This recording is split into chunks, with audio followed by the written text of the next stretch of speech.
It's a largely Protestant village, in fact 100% Protestant. The town also had a reputation for attacks. In one particular week, I can remember so well, there was a homophobic attack, there was a racist attack, and there was a sectarian attack, all in the one week. So it was a town that was interested in driving people out. And it seemed to me that the community all around us were doing nothing. Their way of dealing with it was to get inside, close the door, pull the curtains, and have nothing to do with it. And perhaps tut a little bit about it and say, oh, isn't that awful? But we decided that three of us would go to the community association and see what was going on there. That proved to be a very difficult thing to do, because it became very clear to us that these people would had a grip of the community and everything was going to be run in their way. And there were three of us ladies, as we turned out to be, three little grey-haired ladies. And we would go there on a Tuesday night. We didn't speak at all. And each night we came out from a meeting, we vowed never to go back again.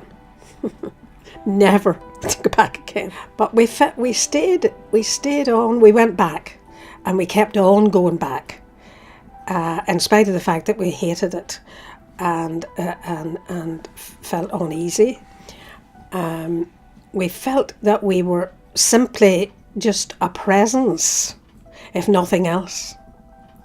They had to deal with us, but it was not easy to say anything in those meetings. One incident where I spoke up about the situation with regard to flags in the village. There were actually no flags up at the time, except for one, a Union flag flying right outside, very obviously outside the chapel. And I mentioned this and asked if there was any chance that might be brought down.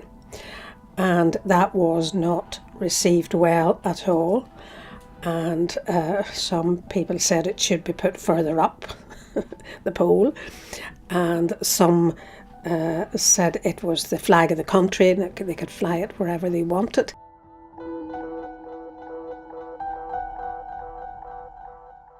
Often I felt unsure, I suppose, of what people were thinking.